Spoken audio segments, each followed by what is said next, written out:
Então eu quero partilhar um texto, irmãos, a princípio bem devocional, mas que vai tratar da nossa matéria, do nosso assunto, na parte final da mensagem. Abra comigo então, Marcos capítulo 4, versos 35 a 41. Marcos 4, 35 a 41. E depois de lido o texto, eu sempre peço, irmãos, parece assim um estribilho, mas eu sempre peço, nunca feche sua Bíblia depois que o pregador lê o texto. Quando eu chego na igreja e peço, meus irmãos, vamos abrir a Bíblia, e terminada a leitura, o povo fecha a Bíblia, a impressão que eu tenho é que as pessoas pensam assim: ele lê o texto, vai embora do texto, nunca mais vai voltar ao texto. Então para que vou ficar com a Bíblia aberta? Mantenha sempre sua Bíblia aberta. Esse texto está dizendo assim: naquele dia, sendo já tarde, disse-lhes Jesus: passemos para outra margem.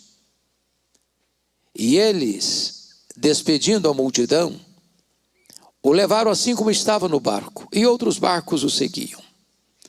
Ora, levantou-se grande temporal de vento,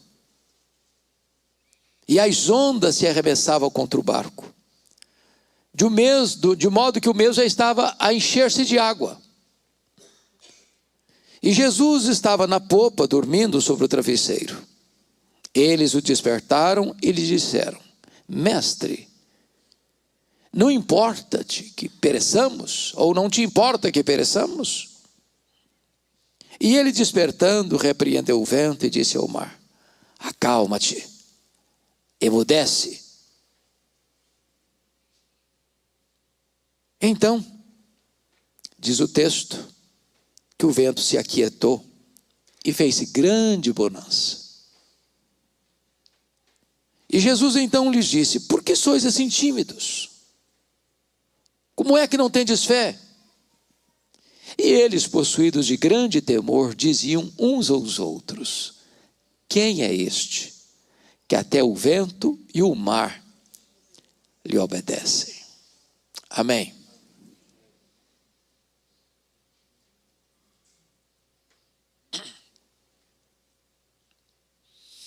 Meus amados, eu preciso admitir que o que está relatado aqui ainda acontece hoje. Nós não vivemos numa estufa, num jardim grinaldado de flores, num parque de diversões. As tempestades existem. E nenhum de nós aqui está blindado. E eu quero fazer 4 afirmações à guisa de introdução. A primeira delas é que as tempestades são inevitáveis. Chegam para todos, democraticamente. Ricos e pobres, doutores e analfabetos, crentes e descrentes. Nenhum de nós vive alheio às vicissitudes da vida. Num dado momento ou noutro, a tempestade nos atinge. E às vezes, avassaladoramente falando.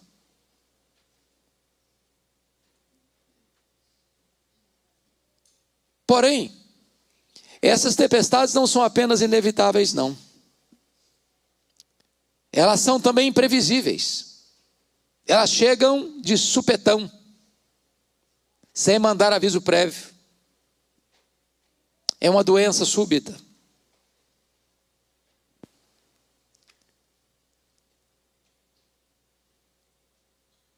É um acidente grave. É um prejuízo financeiro radical. É um luto doloroso. É um filho rebelde. É alguém da família que se envolve com drogas. uma situação que você nunca imaginou passar na vida, mas está passando.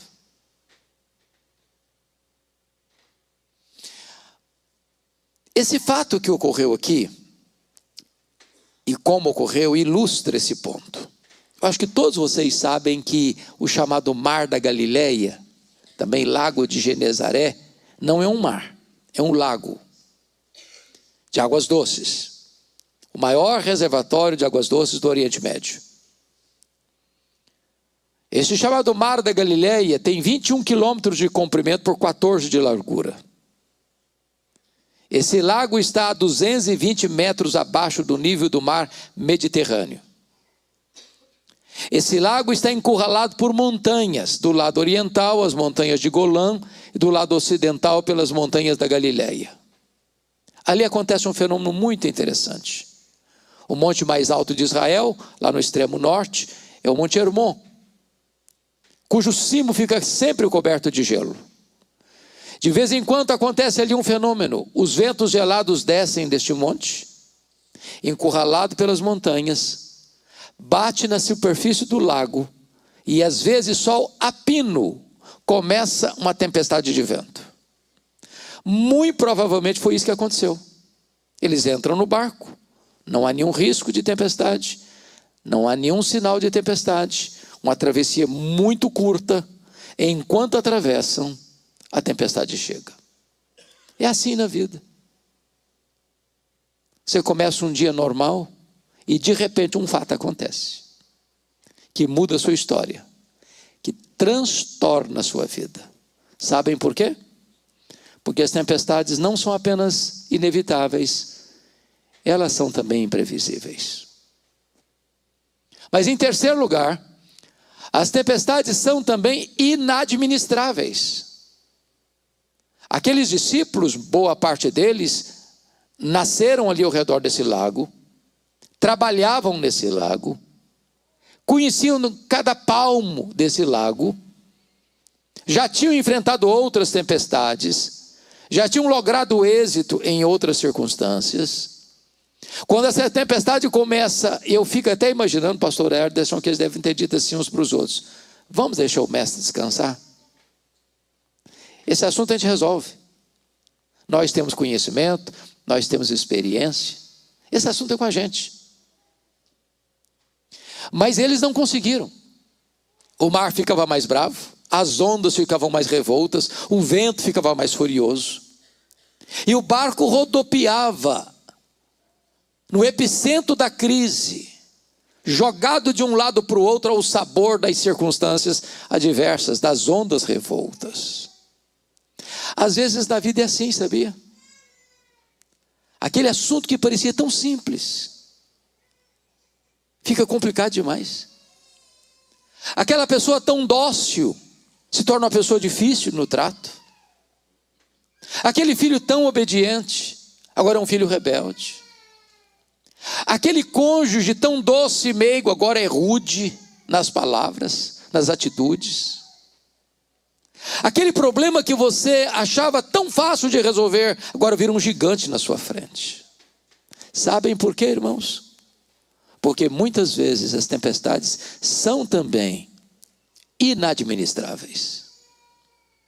Mas louvado seja Deus, em quarto lugar, as tempestades são pedagógicas. Você e eu cremos na verdade gloriosa que Deus é soberano.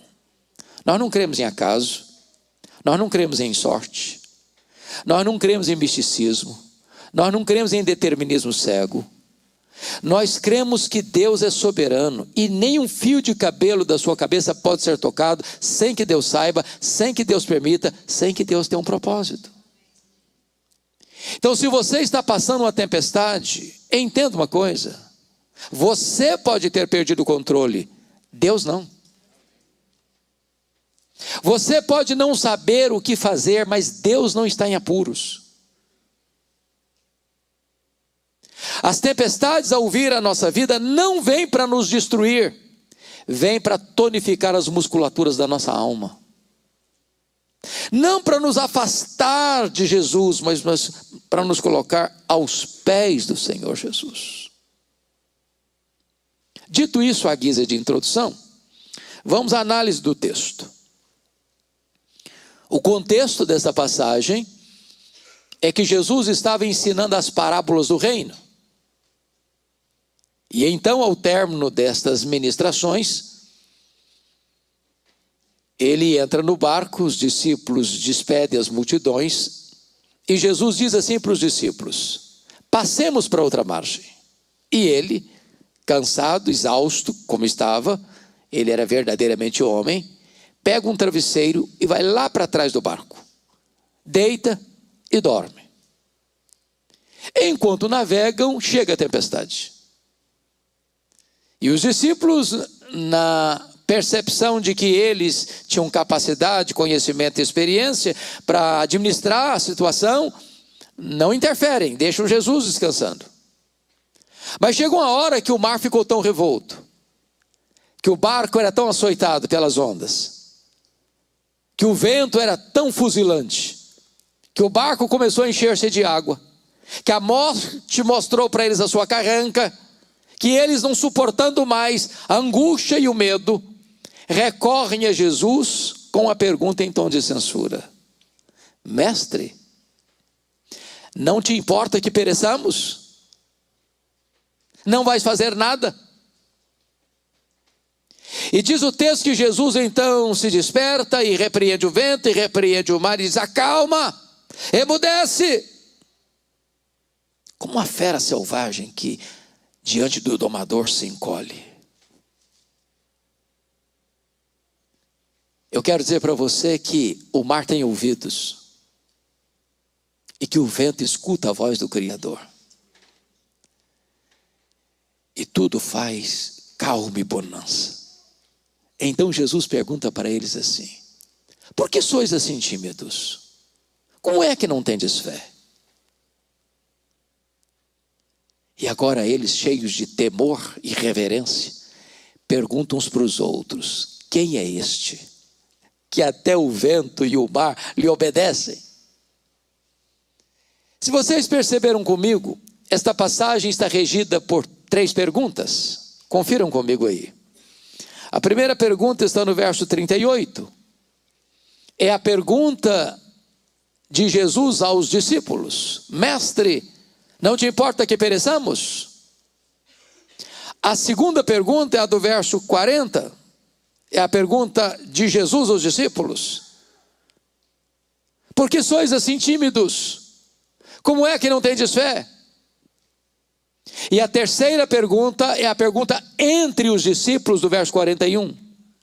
Quem é este, que até o vento e o mar lhe obedecem?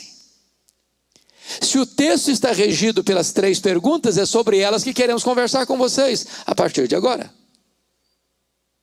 A primeira pergunta, irmãos, do verso 38, é a minha pergunta. É a sua pergunta. É a nossa pergunta. É a pergunta da nossa alma aflita, do nosso coração apertado. É a pergunta que fuzila a nossa alma de dor, das noites mais escuras da vida. Quando você está sendo moído pelas circunstâncias, quando a vida está de ponta cabeça, quando a morte está mostrando a carranca, quando você já usou todas as ferramentas e todas as armas disponíveis e nada funcionou. Quando você não sabe mais o que fazer. Quando o desespero tomou conta. Quando parece que não tem uma janela de escape, uma porta de saída. E é esta hora que você e eu fazemos o que esses homens fizeram. Nós não chegamos para Jesus para fazer uma pergunta, nós chegamos para fazer uma censura. Mestre, não te importa que pereçamos? Em outras palavras, não estás vendo o nosso apuro? Vais continuar aí dormindo? Não vais agir? Não vais fazer nada? Vai nos deixar nessa situação de desespero? Porque parece que nas horas mais agudas da vida, Jesus está dormindo. Nenhuma resposta. Nenhum sinal do seu favor. A grande pergunta nesse texto é por que esses discípulos estão fazendo essa pergunta em tom de censura? O que não está bem resolvido na cabeça deles? Vejamos no texto.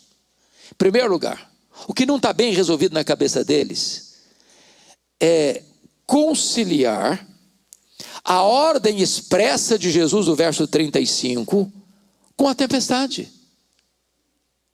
Passemos para outra margem. Se Jesus disse, passemos para outra margem, o que eles esperavam?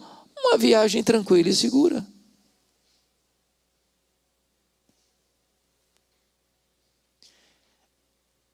Aqueles que nasceram num berço evangélico devem se lembrar de um cântico que nós aprendemos lá na infância. Com Cristo no barco tudo vai muito bem, vai muito bem, vai muito bem. Com Cristo no barco tudo vai muito bem. O problema é que Jesus está no barco e não está nada bem. Nada bem.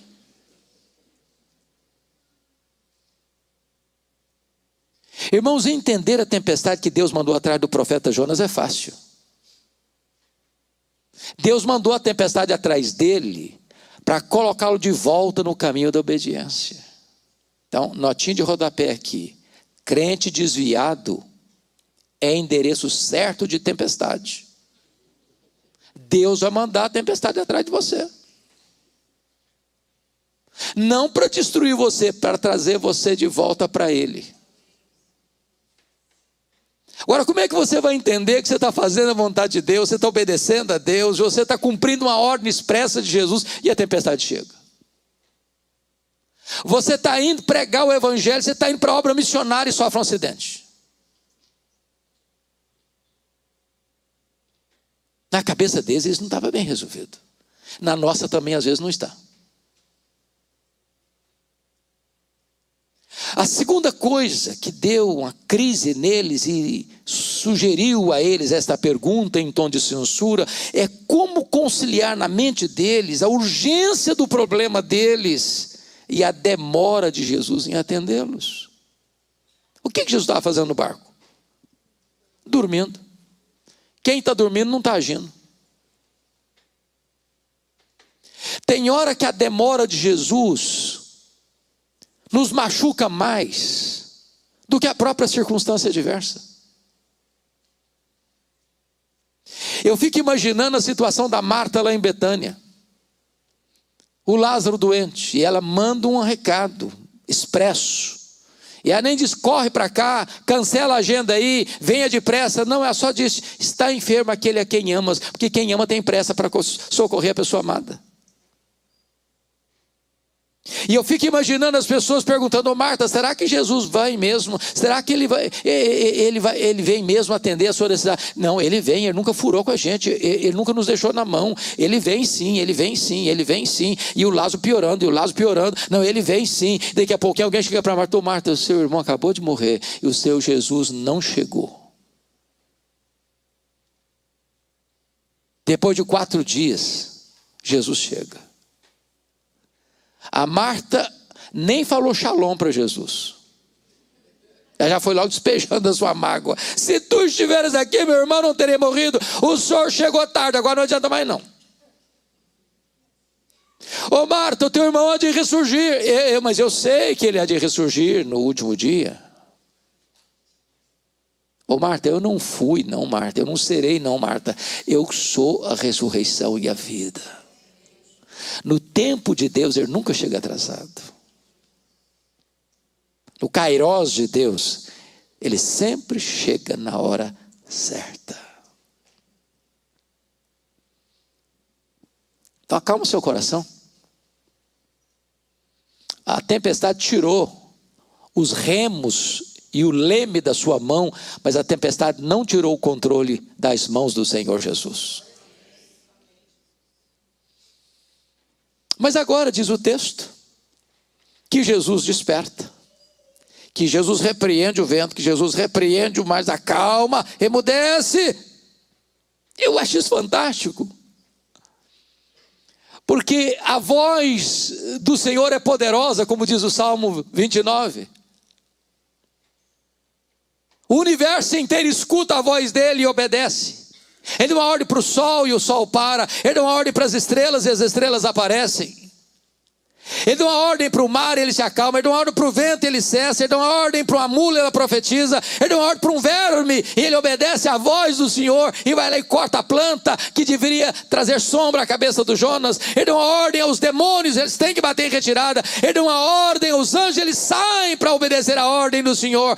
Todo o universo escuta a voz do Criador. Agora é Jesus quem se volta para os discípulos e faz uma pergunta: por que vocês estão com medo?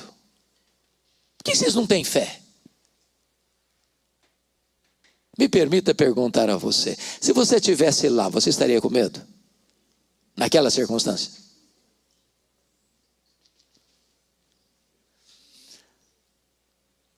Eu só fiz uma viagem de cruzeiro em navio grande na vida, só uma vez. Já fiz vários cruzeiros pequenos, navios pequenos, mas em navio grande eu só fiz uma vez. Saiu de Santos para as praias do interior do Rio de Janeiro. E eu prometi a mim mesmo nunca mais fazer outro cruzeiro na vida. Esperem Deus cumprir a promessa. Meus irmãos, foi um desespero. Ondas de 5 metros. Todo mundo no navio ficou nauseado, todo mundo.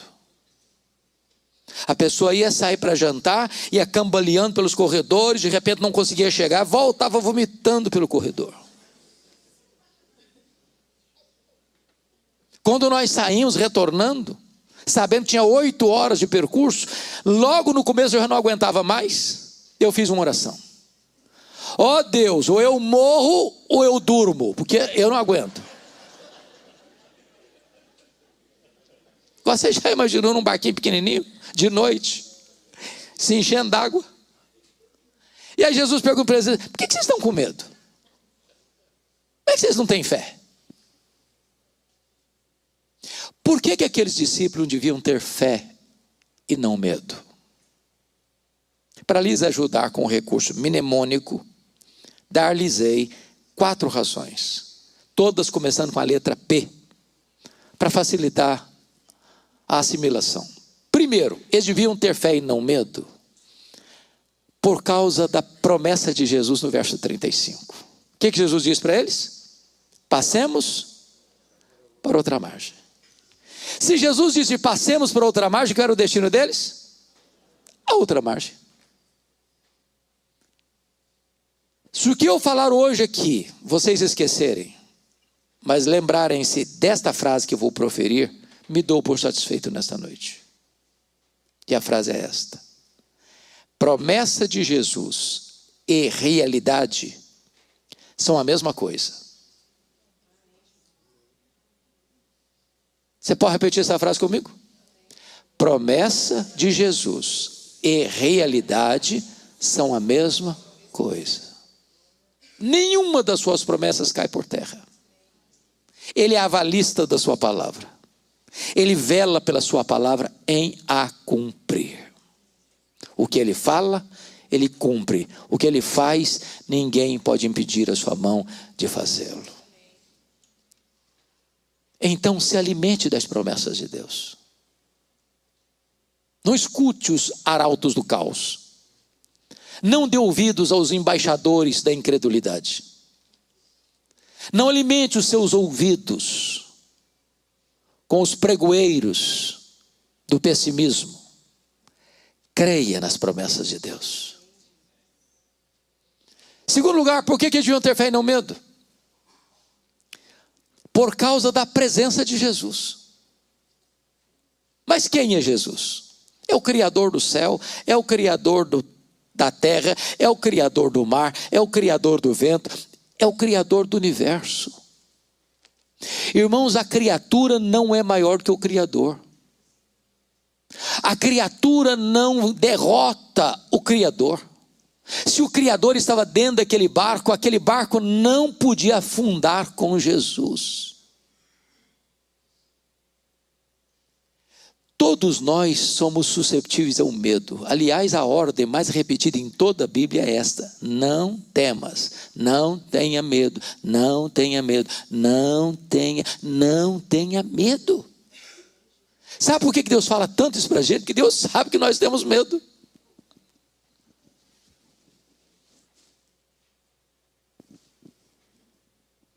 Agora, o único antídoto para o medo, irmãos, não é que nós somos fortes, não é que nós somos gigantes, não é que nós somos isso, não é que nós somos aquilo. O único antídoto para o medo é a consciência de que o Todo-Poderoso Jesus, Filho de Deus, está conosco.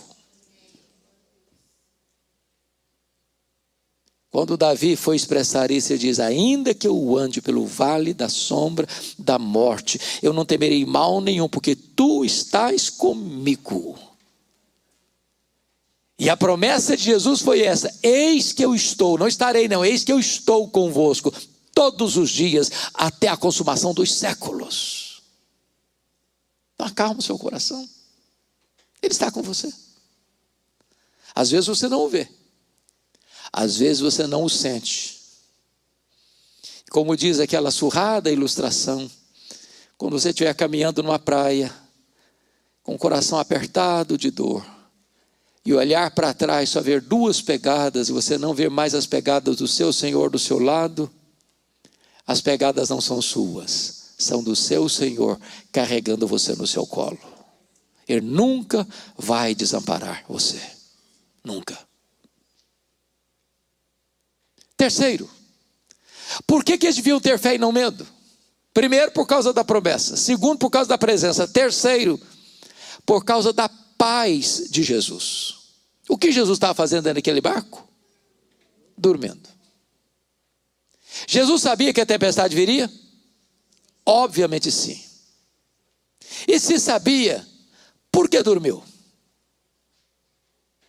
Porque sabia que estava tudo sob controle.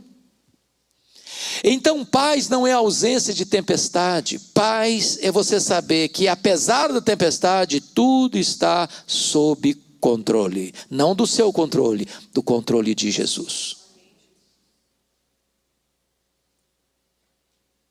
O Senhor nunca prometeu nem para você e para mim que nós teríamos bonança, ausência de luta, ausência de aflição. Aqui não é o paraíso.